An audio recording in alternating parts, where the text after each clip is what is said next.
आज भी सभी लोगों को जल्द से जल्द अमीर बनना है, खूब सारा पैसा कमाना है और फाइनेंशियली फ्री होना है। और इस फ्रीडम के लिए लोग खूब मेहनत तो करते हैं, रिसर्च भी करते हैं, पर एग्जीक्यूशन में मात खा जाते हैं। आज की डेट में मोर देन 72% पॉपुलेशन के पास फाइनेंशियल फ्रीडम और पावर ऑफ कंपाउंडिंग जैसी चीजों की नॉलेज है, पर आज भी बहुत से लोग इसका सही फायदा नहीं उठा पा रहे हैं। ज्यादातर लोग आज भी इन्वेस्टमेंट और सेविंग जैसे टॉपिक्स को इग्नोर करते हैं और उससे डरते हैं। खर्चा ऐसे करने लगते हैं जैसे पैसों का अंबार लगा हो और लोन्स और ईएमआई के चंगुल में फंसकर पावर ऑफ कंपाउंडिंग के अगेंस्ट चले जाते हैं। देखो, अगर आपको जल्दी फाइनेंशियल फ्रीडम अचीव करनी है तो आप कंपाउंडिंग का एक ऐसा रूल सीखोगे जो आपकी बिगड़ी हुई फाइनेंस की गाड़ी को भी ट्रैक पर ले आएगा और मात्र 8 सालों के अंदर अंदर आपको काम से फ्रीडम दे देगा। यानी 8 साल काम और जिंदगी भर आराम। पर असल बात तो ये है कि मोस्टली लोग ये सब जानने के बाद भी इसे इग्नोर करते हैं। और ऐसा ही एक इंसान था सूरज। दरअसल रमन, अनुभव और सूरज कॉलेज के दिनों से एक साथ थे। तीनों का हॉस्टल भी सेम था, तीनों पढ़ाई में काफी जीनियस भी थे और दोस्ती ऐसी कि पूरा कॉलेज उन्हें 3 इडियट्स वाली जोड़ी कहता था। पर ये 3 इडियट्स कॉलेज खत्म होने के बाद लाइफ की रेस में अलग अलग हो गए। अब हुआ क्या कि सूरज एक मिडिल क्लास फैमिली से बिलोंग करता था। स्कॉलरशिप से उसे कॉलेज मिला था और अपने खर्चे भी वो मुश्किल से चला पाता था। पर जब उसकी जॉब लगी तो एक बड़ी एमएनसी कंपनी में अच्छी पोस्ट पर लगा और उसे पर मंथ 50,000 रुपए मिलने लगे। पर रमन और अनुभव दोनों को कैंपस से अच्छी प्लेसमेंट नहीं मिली, इसलिए रमन ने डिसीजन लिया कि वो अपना काम करेगा और साइड इनकम के लिए स्किल सीखकर फ्रीलांसिंग भी करेगा। वहीं दूसरी तरफ अनुभव ने भी अपना फोटोग्राफी का पैशन फॉलो किया। वे स्टार्टिंग के पहले 1 साल में रमन और अनुभव दोनों ही सूरज से कम अर्न कर रहे थे और जितना उन्हें मिल रहा था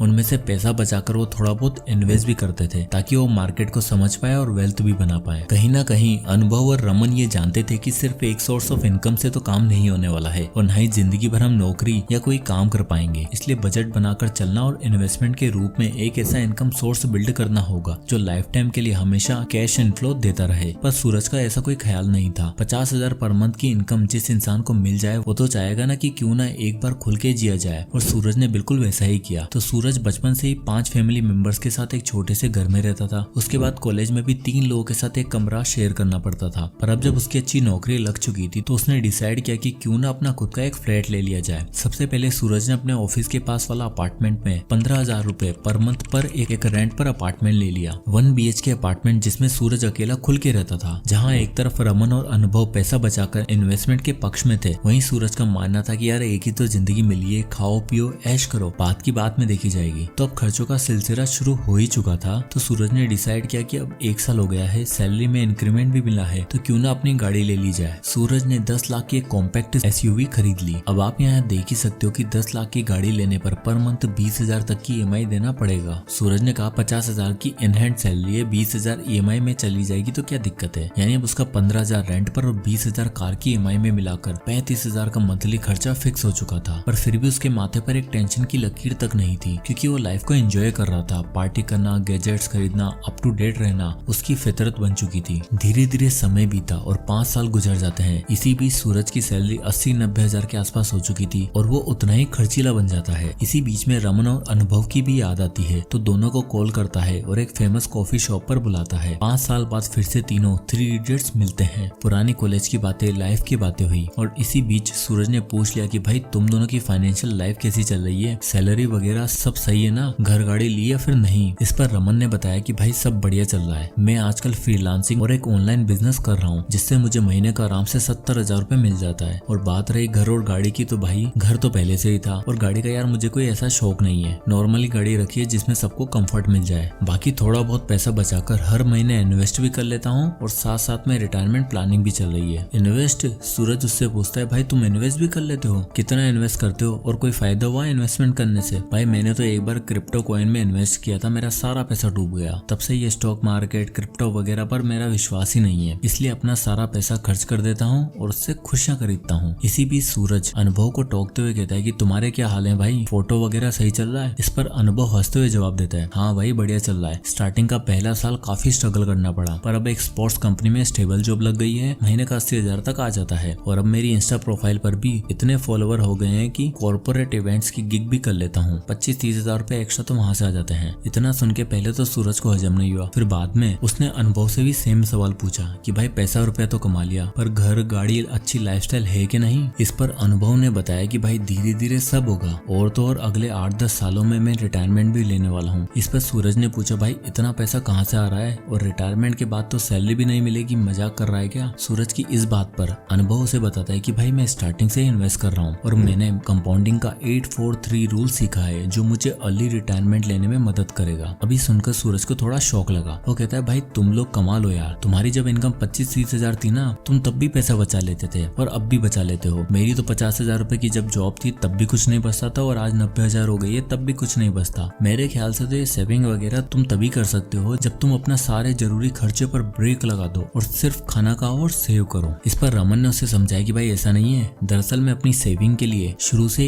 एक रूल फॉलो करता हूँ जो है द 80-20 रूल। रमन ने बताया कि वो 80-20 बजटिंग रूल की मदद से अपनी सैलरी का 80% जरूरी खर्चों के लिए रखता है और 20% सेव करके महीने का इंडेक्स फंड में इन्वेस्ट कर देता है। रमन ने बताया कि जब मुझे स्टार्टिंग में 25,000 का काम मिला था तब भी उसका 80% यानी कि 20,000 में मैंने खर्चा चलाया था और बचे 20% यानी 5,000 रुपए मैंने निफ्टी 50 इंडेक्स फंड में इन्वेस्ट कर दिए थे। और आज 25 की एज में मेरी सैलरी 70,000 है तो मैं आराम से हर महीने 14,000 रुपए पर मंथ इन्वेस्ट कर लेता हूँ। रमन की बात को कंटिन्यू करते हुए अनुभव कहता है कि भाई मेरा भी कुछ ऐसा ही हाल है। स्टार्टिंग में मुझे भी काम सीखना था इसलिए छोटी शुरुआत करी और बचत की आदत लग गई। मैंने कभी भी फ्लैट रेंट पर नहीं लिया, डेली ट्रेवल करके अपने पेरेंट्स के घर पर ही रहता था। किराया बच सके इसलिए मेट्रो में ट्रेवल करना पसंद करता था तो खर्चे कम थे और बचत हो जाती थी। वहीं से आदत लगी और आज देख मैं महीने का 30,000 तक सेव करके इन्वेस्ट कर देता हूँ। और कंपाउंडिंग का ये 843 रूल मुझे अगले 8-10 सालों में एक अच्छी खासी वेल्थ बना कर देगा। सूरज ये सब सुनकर बोर हो गया। उसने बोला क्या यार तुम अभी से दोनों बुड्ढों वाली बातें कर रहे हो? 25 साल में रिटायरमेंट की कौन सोचता है? और भाई ये मार्केट बहुत रिस्की काम है, कोई पैसा नहीं बनेगा, उल्टा गवा दोगे। आराम से नौकरी चाकरी करो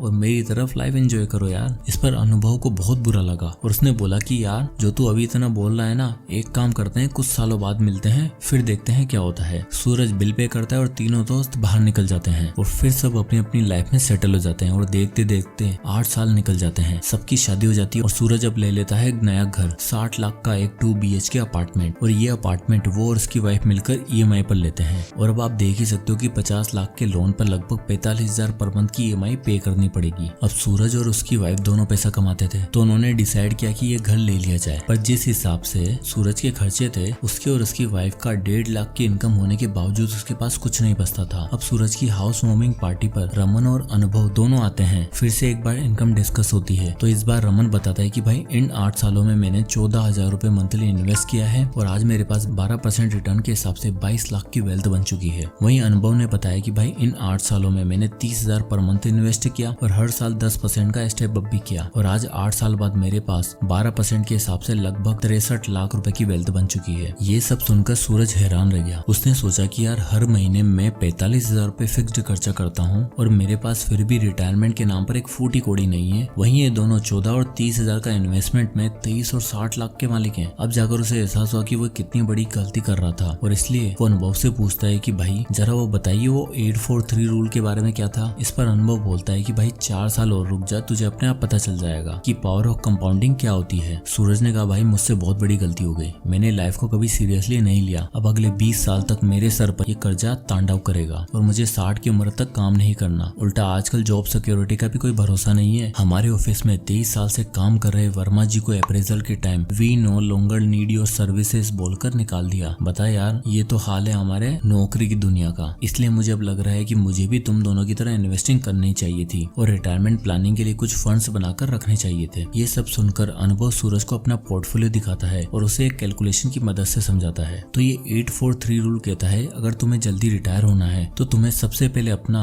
एक ड्रीम अमाउंट डिसाइड करना होगा और हर महीने एक ऐसा अमाउंट इन्वेस्ट करना है जिस पर हर साल 10% का स्टेप अप और 12% एनुअल रिटर्न की मदद से तुम्हें अपना पहला 50 से 60 लाख बनाने में 8 साल लगेंगे। जैसा तुम यहाँ चार्ट में देख सकते हो कि अगर तुम 30,000 पर मंथ इन्वेस्ट करते हो जहाँ तुम्हें 12% का सालाना रिटर्न मिल रहा है तो केवल 8 साल में तुम्हारे पास 0.05 करोड़ यानी 50 लाख रुपए होंगे और अगले 4 सालों में तुम्हारी वेल्थ 1 करोड़ हो जाएगी और अगले 3 सालों में अब तुम्हारे पास 50 लाख और यानी टोटल 1.5 करोड़ हो जाएंगे और बाकी के 50-50 लाख तो अब 1-1, 2-2 साल में तुम्हारे पोर्टफोलियो में ऐड होते चले जाएंगे और अगले 20 साल तक इन्वेस्ट करते हो तो तुम्हारी टोटल वेल्थ 3 करोड़ की होगी। अब इस पर सूरज ने सवाल किया कि भाई तेरा रिटायरमेंट अमाउंट कितना है? इस पर अनुभव ने कहा भाई 1 करोड़ है। तो सूरज ने पूछा कि अगर कैलकुलेशन के हिसाब से देखें तो तुम मात्र 10 सालों में 1 करोड़ कमा लेगा, फिर ये 15 साल और 30,000 क्यों? थोड़ा कम इन्वेस्ट कर लेता। इस पर अनुभव ने समझाया कि भाई अगले 10 सालों बाद मेरे 1 करोड़ की वैल्यू 1 करोड़ नहीं रहेगी, क्योंकि उस पर इन्फ्लेशन भी लगेगी जो मेरे पैसों की वैल्यू को कम कर देगी। इसलिए अगर हमें लॉन्ग टर्म के लिए कोई भी कैलकुलेशन करनी है तो हमें इन्फ्लेशन को एडजस्ट करके चलना चाहिए, ताकि हम राइट टाइम पर राइट अमाउंट अचीव कर पाए। इसलिए अनुभव ने अपनी कैलकुलेशन में 6% इन्फ्लेशन को एडजस्ट किया और सूरज को दिखाया कि भाई देख, इन्फ्लेशन के हिसाब से मुझे पहला 50 लाख बनाने में 10 साल लगेंगे और 15 साल बाद जिस अमाउंट की वैल्यू 2.6 करोड़ तू देख रहा है वो इन्फ्लेशन के बाद होगी 1 करोड़ रुपए। इसलिए इन्वेस्टमेंट करने के साथ साथ इन्फ्लेशन का भी ध्यान रख के रिटायरमेंट प्लानिंग करनी होती है, जिसके लिए 843 rule of compounding best rule है। तो आपने देख ही लिया कि 40 की उम्र में सही प्लानिंग और 843 कंपाउंडिंग के रूल से आप आराम से एक ऐसा अमाउंट अचीव कर सकते हो जिससे आपको सेंस ऑफ फ्रीडम मिलेगी। फिर चाहे तो आप छोटे छोटे multiple businesses, real estate, property खरीद कर मल्टीपल इनकम सोर्स बना सकते हो। दुनिया के फेमस इन्वेस्टर वॉरेन बफेट खुद बहुत छोटे